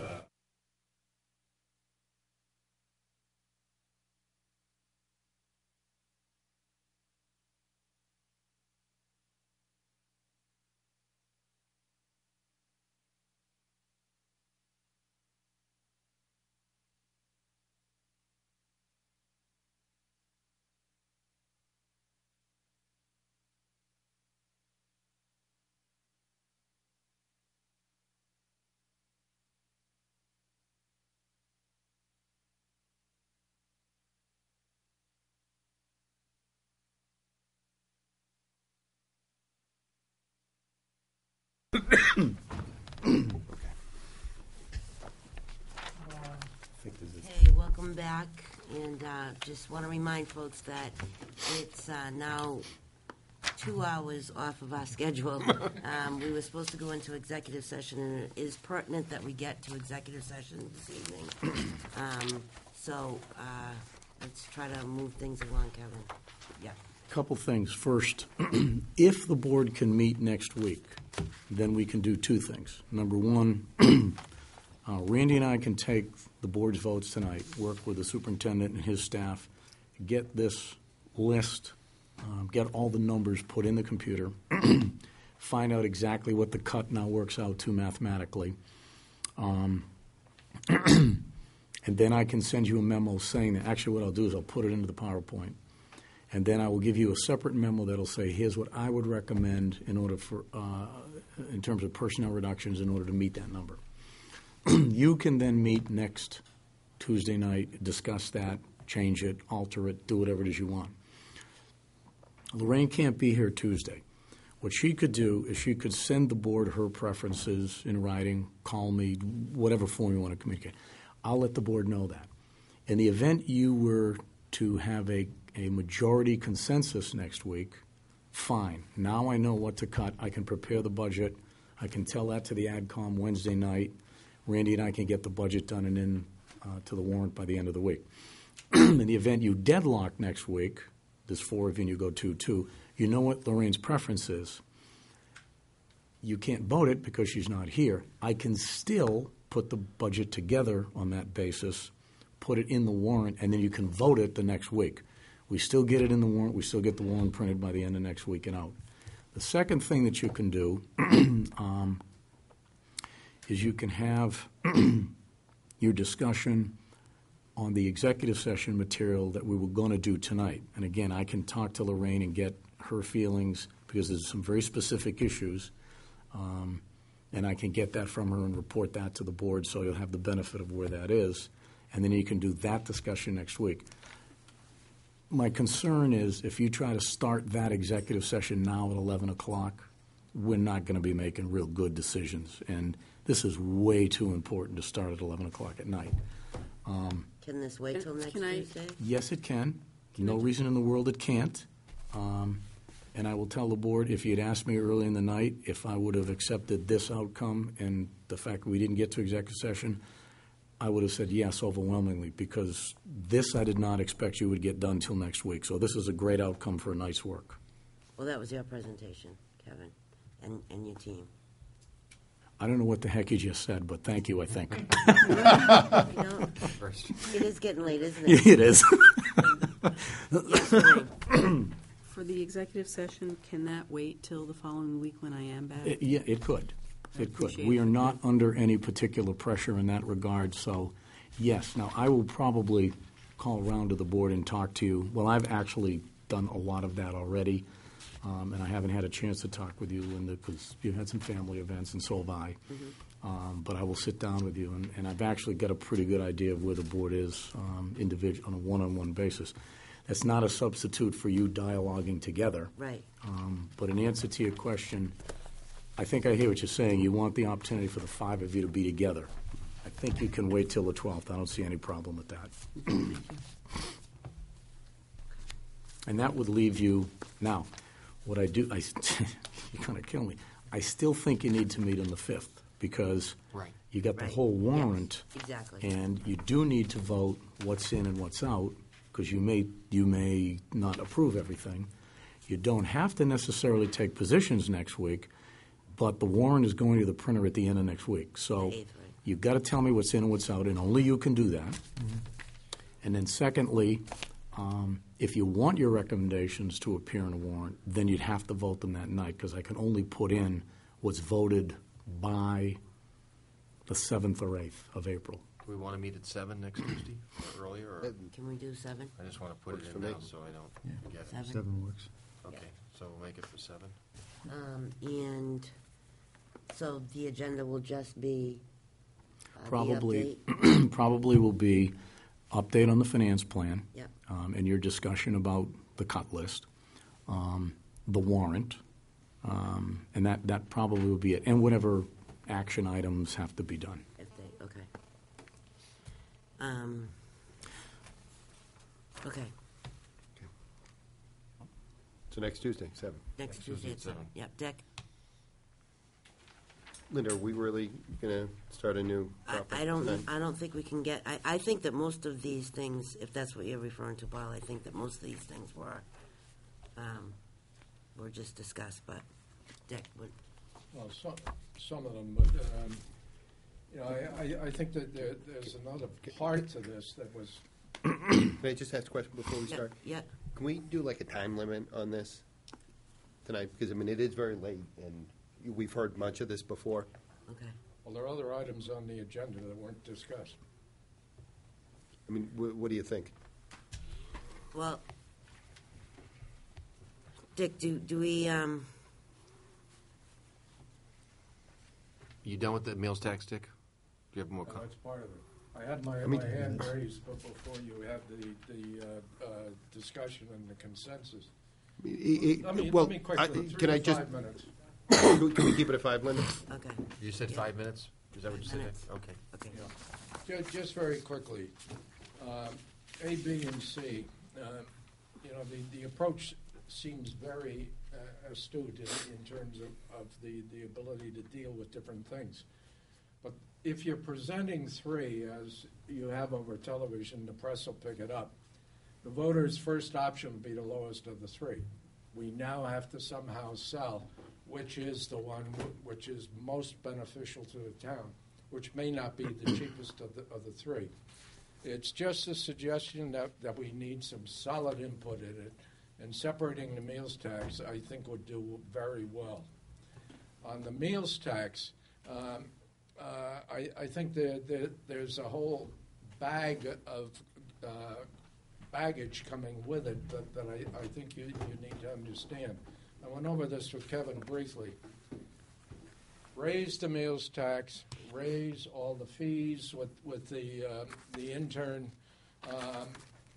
the ambulance raising of that fee won't cost the town anything. It'll only cost the taxpayer and higher hospital insurance rates to the insurance company that'll pay the ambulance. People are looking at the fees, they're looking at the taxes, they're looking at the meals tax, they're looking at the overall hike in many little areas of the structure of payments to the town. And they're very concerned at that level, as you've heard from me and others, in terms of what may happen to the seniors. I do demographic work with Paul for the school committee, and what comes out of that is very simple. For every 100 homes, you end up with 200 kids. We have 200 vacant homes in the R40 zone right now. This was Right. as This is what you told us before the deck. as So of the census. if you've got But stuff, the point is, we do not have a declining enrollment, even though it looks like it, but we need to somehow get that information. The other two items, which I think are very important, the issue of transfers, grants, and the wage and overtime lists. If transfers can't be produced, they were produced for advisory last Wednesday. The 6 items were there, they voted on 2. These are 6 of possible 8. Town meeting 1 and 2 that we had should have been on the transfer list. They were so tiny, they should have been considered. But we have major transfers that don't appear on these lists that occur every year. They're between $500,000 and $1 million. No one discussed them tonight, Such as, Dick? such as overtime and the snow and ice. The snow and ice is discussed every year. Randy has made it clear in the past why we don't budget higher numbers. Because if you budget the higher numbers, you may not get the FEMA or other folks helping you.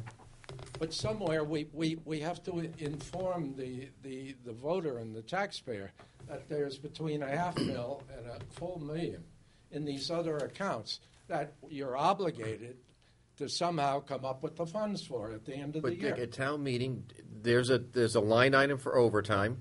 No, there isn't. No, Chief, there isn't. in your budget, do you have overtime in your budget? Yes, but it's not a line item in the warrant. I've asked for Right, it. okay, but it's in your budget. Correct. And it's in your budget. So the budget that's presented, see, Dick, one of the issues that I think, last year you made some very strong arguments about level funding, not level service. Yep. And I tried to make those both in the newspaper and at this board meeting, but it was overwhelming at town meeting, overwhelming that people wanted level service, not level funding. So you also have to understand that you don't, when you say the people don't, the people that came to town meeting overwhelmingly disagreed with you and I and said, this is what we want. And those people there, when you raised questions about overtime, there weren't 30 other people saying, Chief, I want you to explain this. So your questions are valid, but they don't necessarily ring true with 287 other people sitting there at town meeting. True, but that town meeting was packed, as you are aware, for the library and the water. As soon as they were done, they left. Had those articles been brought up after those two, there may have been a different decision. Don't know. The other decision that I started with on overtime is we get one number from the chief in his document, 390. The actual is 570. We get 2 numbers from Randy, and we get other numbers from the departments that are not the same.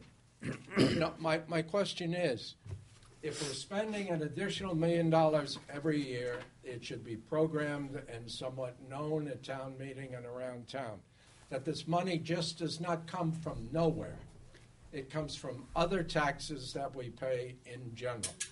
And that's the concern that I have in this message this evening. But what is your proposal? Do you want a separate line item? Is that what you're suggesting for overtime, or are you suggesting something? I'm just not sure what you're suggesting. I suggested in one of the emails and to Randy that we have 2 lines on salary, the wage and the overtime, so the town meeting can understand that number includes about 80% of the overtime, but not the 100%. His request is 300 and some odd for overtime, but that's bundled into the wage for the warrant. And I'm saying we need to look at overtime as an issue overall. If you looked at the agenda, reserves, substitutes, and what have you was on the agenda for tonight. We have the authorization to do these, but we don't utilize them. We could cut the overtime down, or if we're spending 16,000 hours in one of the departments for overtime, that's manpower. That doesn't have to be time and a half, but can be straight time, and we should push that kind of attitude with our employees. That's the point. Linda, you ready for? Thank you. I'm sorry. Yeah. Action items, or are we? Could I just say one thing, though, Paul? And it'll be very brief. On the school, we show, salary and expenses. I don't particularly have a problem if the warrant broke out overtime, because we have the information, it's in the budgets, it's all the data's there. I don't know what harm it creates. But as a board, it is not my job, I don't view it, to be into the accounting department, going through what Randy does and doesn't do, and how he records the overtime, what the chief does with that. That's what we pay this man to do, and that's what we pay the finance director to do. So I'm not for debating at this table the accounting method for tracking overtime. So if you've got concerns about overtime, I know that we have budget items. I know that people work overtime. They're paid for the details, et cetera. I know you've raised some questions as to whether the numbers we report are W-2 earnings or not W-2. Those are all important things I think should get resolved. But I don't think it's our job to go detailing into how the chief handles overtime or how the finance director accounts for it. But presenting at a town meeting, I don't have a problem personally if we broke out or did something to show people how much we're paying in overtime. That doesn't bother me at all. We have the numbers. That's easy. It's the shock effect of those numbers, which I think Can I interrupt only because I'm... is a policy thing for you. That's my point. Yeah. Thank you. Okay. Just so this doesn't happen next week, and I'm sorry if I'm overstepping, but we're already 2 hours over. Yep. And I apologize, Dick, but you had a lot of time at the beginning. You have it now. We're not going to go into executive session because it's too late. And this is a $10 to $20 million item. We just spent a lot of time on a $54 million item. We can't be doing this every week. It's just not enough time to do it. We're already meeting every single week now, trying to get ready for the budget. And I'm not disagreeing or agreeing with what you're saying, but we've got to focus a little bit more and not keep pushing stuff off because of the running on overtime on this. That's my point. So Kevin, talk to us about these fee increases. Yeah, as part of the fee project where we looked at all departmental fees, we looked at the Board of Selectmen's fees, found that a lot of these had not been looked at in a decade. In fact, almost none of them. A few were looked at about 4 years ago, but most have not been looked at in a long time.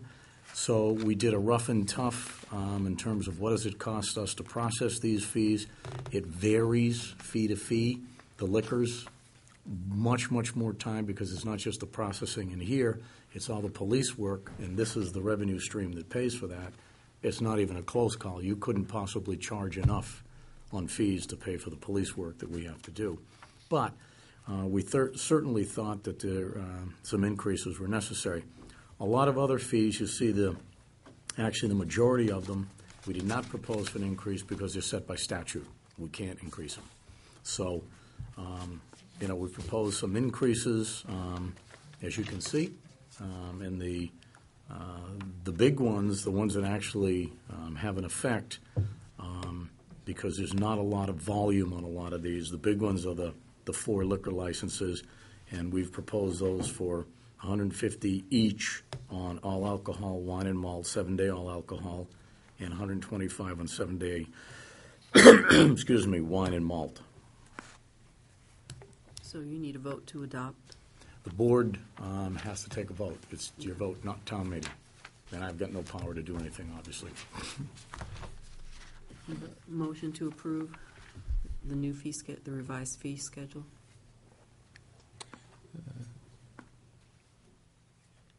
I'll second that motion. Discussion? I did go through this. Nothing seemed way out of whack, but just can you explain where our intern got this information from? Internet, from going to other towns? Yeah, he did some polling. Tim's here. Oh, there he is. Why don't you confront Tim? So Why don't I let Yeah. Tim explain? You want me to come up to the table? Yes, we do. You did the work, you ought to get the credit. Or the exposure. Whatever. Blame. Hey, wait a minute. I'm going to give him the town manager's microphone. There you go. Thanks. Appreciate it. I don't have the paperwork in front of me, but taking a quick look at Kevin's. Essentially, this memo outlines that 2 things were taken for a methodology. One was I coordinated with the department head, Sandra, on this, and then I used a community comparison analysis, basically using like communities within the surrounding communities to demonstrate where other communities are on their fee schedule. And then the hope was not to bring you over the arc, but bring you up to par, so you're at the peak of the act, so you fall in the median of the fee analysis, of the fee schedule. Was there any discussion with any of the businesses? I'm just picking one, movie theaters. Yeah, You look at the Orpheum, I did- nonprofit, it's a struggling. Yeah, did you get into that level, or was it just seeing what other towns do? Well, my part, all I did was actually look at what the other communities did. I do know that there was some communication, not by myself, but with other stakeholders on this issue. I can't. Thanks, Tim. I can't honestly say we've reached out to anybody who'd be affected by these in any real meaningful way. No. Is the key on fees, they're supposed to really just cover our costs? It's not like they can be profit centers for us, right? They can't be profit centers. And they're not, And as proposed. And frankly, the only ones where there's any real money involved is the liquor. And you could, not that I would recommend it, but you could increase these liquors tenfold and you would still not be anywhere near what it costs this community to provide the police service and the processing that we do associated with the exercise of those liquor licenses. And that's just the reality in every community. Now, if we cross-reference it to what was in your budget, there was I don't know where it was, but I thought you said the fees were increased by $183,000. Is that based on this? Is that part of this or no? That's in the aggregate total, Yeah. 188, yes, but This isn't 188, no. I'm saying all the business that come in and pays fees. Oh, with no. this new fee The structure. 188, Board of Health is 30,000 of that. Concom was 20,000, I think. And they're not necessarily on this list. right. Okay, that's That's fine. just within your department purview. Yeah, these are just the fees that you control. We've done this comprehensively throughout all departments, and in fact, we're not done yet. We're still working on it. Is the new bylaw that the chief proposed, the fees from those fines, is that in the 180? Yes, that's in that number, yes. Okay, so that's 90 of That's the 180. 90,000 of that 180. 180, Yep. Jim, half of it. Okay. And 50,000 more is just Concom and Board of Health. As I said in the presentation, the number's 188. It's still growing because we're not done yet. I don't think this is in there yet. I'm not sure. I've got that breakdown in my office, but I'm sorry, quick aside, by the way, if I can, is when does the Attorney General review that fee and give their thumbs up or thumbs down on it? he's got it. Is there a time limit? Or? There is no time limit, and they get pretty busy because town meetings, actually, that was a good time because there aren't a lot of town meetings going on right now. Annuals, you won't see them for 2 to 3 months typically. So we should know if it's going to be shot down by the Attorney General before our town meeting. Oh, I would think so, yeah. I mean, I'm sorry. I can call and try to lobby in favor of getting it out sooner. Sure, absolutely. One of the questions that I had raised with Kevin is that Randy is usually very, very conservative. And so I had a concern that we were booking 90,000 on that when A, the Attorney General hadn't ruled yet, and B, we hadn't found anybody yet, so how do we know what the right number should be? But Kevin had an answer for that, and he was going to follow up to make sure what he was sharing was correct, but you want to share it with the board? Sure. You recall that the bulk of what we've developed with this, we're allowing it to flow into free cash, essentially not counting it and letting it go into free cash. And the reason is because we don't want to count our chickens before they're hatched. So that's where the majority of this money is going into free cash. The precise breakdown of what's going where, I don't know as I sit here, but there's more fees that are being approved by different boards and committees, and we are not counting those yet. We're not going to count those, and that's just hopefully going to boost free cash. So that's the conservative approach. He hasn't. We're on an order of magnitude of trying to get free cash up $1 million, and it's all these fees in the aggregate are if they amount to 20-30%, I'll be ecstatic. Okay. And just if you can just humor me for one more question, if the intent in my business, I pay a lot of these fees, or my clients pay them, and you're right, Paul, it's to cover expenses and not to make a profit. Right. There's nothing on this list that went down. Is there nothing that we're doing in town that's more efficient, or we're saving money that a fee cannot go down? Well, not in your office, no. In this office? Yeah. There's nothing on Well, I this haven't list that laid went anyone down. off. I haven't cut anybody's hours. people are getting paid more. The heat costs more. Actually, the heat costs less. The lights cost less. Good job. Not by a giant margin, but a little bit.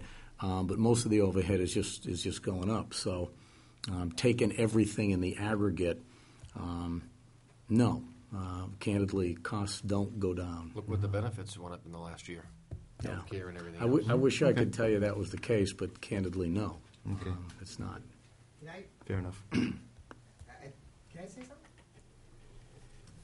Well, Jim, your fees aren't in here, you know I that, know right? that, but I think that one thing that I've found just in the short period of time of having to look at all these, we did compare all the surrounding communities. We were well below the norm. I mean, really, really below the norm. So even as we're looking at to be at the norm or at par,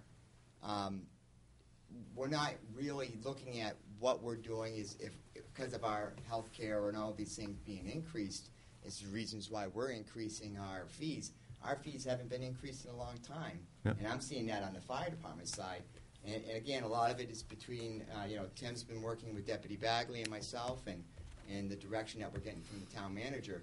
But it was a big eye-opener for me that we haven't increased our fees in a long period of time, and they were extremely below the norm. Yeah, and I agree with that, and I've looked at the fees for the Board of Health and the subdivision controller and all that, and we are low, and I'm not disagreeing, but I think the questions should be asked and some thought behind it. But there's nothing that and I think I said it at the beginning, there's nothing on here that seems out of whack, but I just didn't want it to be carte blanche, we just raise everything without some thought. So there was a motion and a second. Any other discussion? All in favor? Aye. 5-0, Diana. Thank you. Thanks, Tim. Good Thanks, job. Tim. Thank you. Okay. You turn into a and, pumpkin at 11:30? yeah. Okay, so 11:30 she turns into a pumpkin, so we need... 11:20. Okay. Yeah, All right. 11:20. That's right. You won't believe what I turned into. Okay. Anyways, action items. First is the March 2011 retainer from Town Council. Motion to approve the retainer. The, now, thank you, I'm happy, but I just want to be sure, in the interest of full disclosure, Jim had questioned this invoice last week. No, not the retainer. The next one. Not the retainer. Okay, fine, because number 2 is the same invoice from last week. Correct. Yeah. Yeah, I understand. And you, I checked on, it's legit. The no more work is happening. If it is, it's not going to Yep. get paid Yep. for. And I think that's what you wanted me to verify. There is no more work happening. Yeah, well, it wasn't so much no more work was happening. I did talk to one of the people from the zoning board. When I saw this, there was a tremendous amount of work done by the zoning board. And when I saw an attorney just go in and run with the filing, but I did go back and he has it in writing that if he did not do this, what the ramifications would be, he would have to refile. Long story short, I'm fine with it. okay, so on the retainer. Motion to approve the retainer. Second. All in favor? Aye. Aye. 5-0. Now, this is the services rendered for February 2011. $1,000. 1,043.86. Motion to approve. Second. Any other discussion? All in favor? Aye. Aye. 5-0, Dana. Next, we have a request for hearing for alleged liquor license violations at Waxy O'Connor's Irish Pub. You have the chief's letter. Yes, These I'm are gonna copy that. Does the new press have series that? of events. Does Frank, the do press you have the letter from the, regarding a request for Waxies? Okay. Okay. Chief, do you want to come up? Or?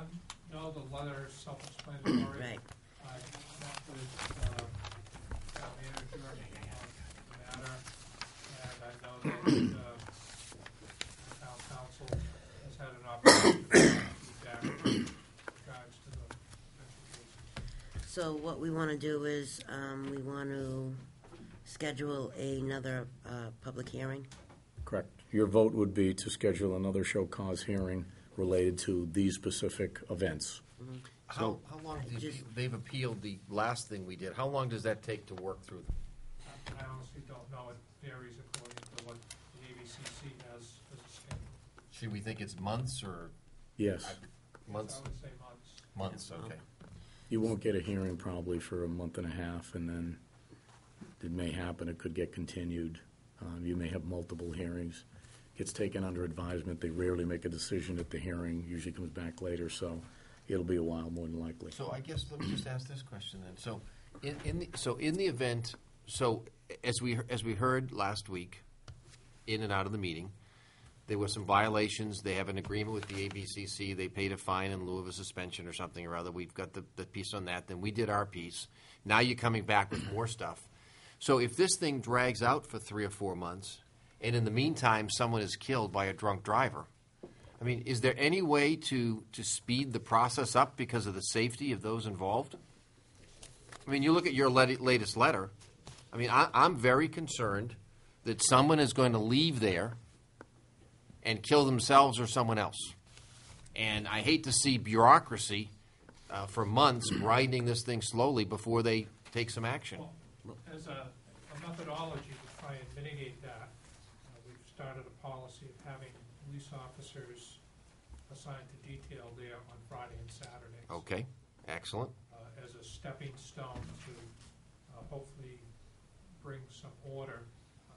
And that's at their expense? Correct, that's at their expense. Okay, all right. We, so the board, since you've asked the question, the chiefs, deputy chiefs, myself, building inspector, I think that was all of us, met last Friday, and we put in place a number of things because of that very specific concern. Good, excellent. So you're aware. Friday, Saturday night details, effective immediately, and that was acceptable to the bar owner. Because we don't have the power to impose that, so we have to kind of say it. Now, we can come back to you, and you can impose it. Excuse me just 1 second. I believe under Rule 14, You do have that power? you have that authority. Great. However, the owner of the establishment can appeal that under Rule 15. To us? And come to the board. Okay, Right. let's hope he does that. Okay. That was put in place. There's also a statute with respect to overcrowding, and we have issued a citation for the events that occurred on St. Patrick's Day evening related to this. One of the counts here before you is related to overcrowding, and we've issued a citation under that statute. That statute carries some pretty severe penalties if the court upholds it. The third thing we've done is put a protocol in place of ascending seriousness if the officers on detail see that overcrowding is occurring and it's being ignored. And that leads up to notification to the chiefs and myself and the building inspector and our personal appearance there to make decisions, which the building inspector actually has the greatest authority to actually close the establishment in order to evacuate it. Right. Now, we wouldn't do that except under the most extreme circumstances, and those circumstances would be it's overcrowded and the ownership is not responding to what public safety is directing them to do. In terms of continual people leaving the premises being served, there is little we can do except exactly what the chief is doing, and that is increasing vigilance because we're aware, the details, which will hopefully have a curative effect, because now we have police officers right there observing what's going on, and if somebody is intoxicated and gets served, we're going to have an eyewitness. It's going to be a much more serious hearing in front of you. So we're hoping to cure the problem in a preventative way so that we don't have someone get killed. But at the end of the day, the owner of the bar has due process rights, which we can't abrogate. Correct. So we are bringing these before you. We've got another batch of problems that may come to you for another round of hearings. So we are being very aggressive in bringing this to the board. We've got some more incidents that are being investigated, may or may not rise to the level of a hearing, but these are the latest three. Okay, thank you. Okay, so I want to just make sure that all 5 of us are going to be here for this because think I it's would important. expect this will probably result in a hearing on the 12th, depending upon what else you've got and I'll have to do that in the morning, see what other business you've got on the 12th. But tentatively, we wanted to get this hearing in front of you on the 12th. You know how time-consuming those hearings can be now.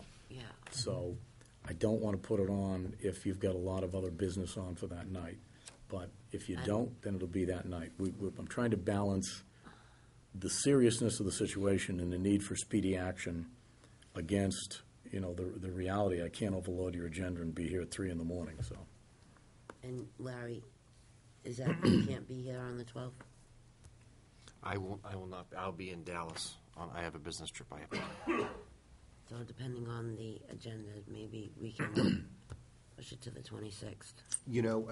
Or what? Well, I don't know if that's I would not recommend postponing to the 26th. When I watched the board do the last time, I think you're all pretty much in agreement in terms of whether violations did or didn't occur, and the preponderance of evidence, we'll see what it says. All right. I think the only thing the board struggled with the last time was the level of the penalty. Mhm. I don't think you'll have that much of a struggle this time. If the events bear out that you believe some violations have occurred, these are going to be on top of sanctions you've already imposed, and I think you're now talking significantly more serious penalties. So I don't think you'll have that difficulty. I guess what I'm saying is I'm trying to weigh another 2-week delay, and I think that's really not a good idea. I think you need to jump on this, if that's okay. No, I understand. Okay. I understand. All right. So just so people are aware also at home, I mean, this happened prior to our hearing that we just had last week. Yes, it did. This had already but happened. we couldn't advise you of that. Understood. It had to, and it involved the manager before our hearing that was when they Right. were in front here. And as the hearing authority, you have to sit objective and untainted by prior evidence like judges. Mhm. So we couldn't tell you about any of that. Understood. We had to wait, do this in due course. Okay. So do you need a motion for this? Yes. So I'd make a motion that we have a hearing on the alleged liquor license violations at Waxy's for April 12th. Well, my suggestion is leave the date open so that we can assign that date based on your work volume, but the 12th will be the target. I understand the board wants it Strike sooner the rather date. than later. Yep. Second. Discussion? All in favor? Aye. Thanks, Chief. Thank you. The next is Chris Mitchell for the McGinty Scholarship Foundation Family Fun Day on the Common for September 10th. I'd make a motion, we approve the request. Second. Any other discussion? No. All in favor? Aye. In great cause. Absolutely. Sonia Stern, request for Foxborough Youth Baseball Parade of Teams on Saturday, April 16th. Motion to approve as requested. Second. Any other discussion? All in favor? Aye. 5-0. There's a reappointment to the Cultural Council for 1 year for Amelia Kana. I'd so move to reappoint her for 1 year. Seconded. Any other discussion? All in favor? Aye. 5-0. There's a request for a one-day beer and wine license for the 20th anniversary celebration to be held on Saturday, May 21st for the Sage School. Motion to approve as requested. Second. Any other discussion? All in favor? Aye. A request for acceptance of a donation of $3,950 from Lakeview Pavilion Charitable Foundation to the Library Gift Fund for the 2011 renewal of the museum passes. Move to accept with gratitude and to recognition that the owners of the Lakeview Pavilion do lots of charity work in this community, and they are great community citizens. I'll second. Any other discussion? All in favor? Aye. 5-0. Motion to adjourn. Second. Any other discussion? Okay, all in favor? Aye. Aye. Thank you and good night.